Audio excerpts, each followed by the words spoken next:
ያው አንዳንድ የማይመስላችሁ ነገር የምታወሩ ሰዎች እየመጣችሁ እኔ ያልኩት ነገር ይሄ በቃ መከተል መከተል ለቤተ ክህነት አይደለም ለዓለማዊ ነገር እንኳን መከተል መጥፎ ነው። በዓለም እንኳን እያለ ሰው መከተል ሌላውን መከተል አይደለም።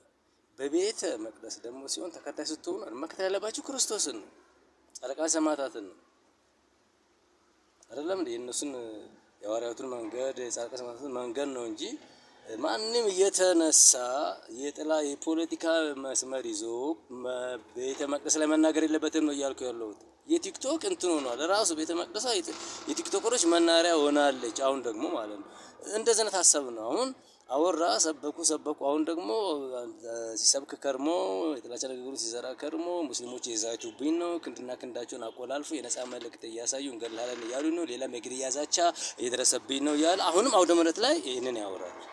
ይህ ጉዳዩ ነው ወይ? ይሄ አውደ ምሕረት አይሁን ይልሽ በምን አይነት ሙድ ወንጌል እየቀረ ሰዎች ሀሳባቸውን ይሰብኩና በሚሰብኩት ሀሳባቸው ዙሪያ ሌላ ሀሳብ ሲመጣባቸው ደግሞ ያን ስጋታቸውንም ማውሪያ ብሶታቸውን ማውሪያ ወንጌል ምን እየሆነ ነው እንዴ?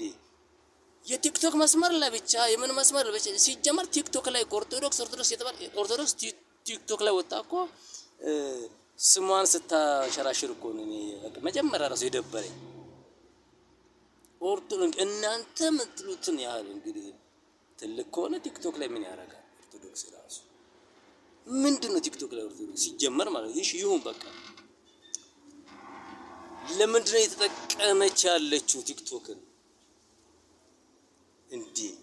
ምንድነው እኔ ነኝ ያላል ሰባኪ ወጥቶ እንግዲህ የሱን ሲሰብ ወንጌል መስበክ ትቶ ሌላ ነገር ሲሰብክ ሌሎችን በመንካቱ እንገላለን እንዲያናረጋለን ሲባል እሱን ደግሞ ቀጠሮ ይዞ እሱን ማውራት አውደ ምሕረት ላይ ቆሞ ምንድነው እያልኩ ያለሁት እዛው ራስን ተመልከት። አይጠበቅም እንዲህ ነው ምናምን ከእኔ ምንድነው የምጠብቀው? እኔ ከናንተ ብቻ እንዲጠበቅ ስለምትፈልጉ እኔ የሰው ጠባቂ አይደለም። የራሴ አቅም ያለኝ ሰው ነው። የራሴ እይታ ነው መናገር የጀመርኩት። ልክ ነው ይሄ በቃው ያውራ ቃል አንተ አዳምጠው። እኔ ደግሞ ተቻለሁ። ትችት እኮ ነው ሂስ ነው መሰጥ ያለሁት። ሃይማኖቴን ጠልቼ ይመስላል እንዴ? የሚያስጠላ ነገር እኮ የላትም። እናንተ ናችሁ የምታስጠሉት። ገብቶሃል? ችክ የማይሆን ነገር ይዘህ ችክ ትላለህ። አስተካክሉ። ቤተክርስቲያንን አታሰድቡ። ለእናንተ ልማት ነው መስሎ የሚሰማችሁ እንዴ ንግግራችሁ? እኛ ምን ቸገኔ ወንጌል ነው መስበኪያ ነው አውደ ምሕረት ነው እያልኩ ያለሁት።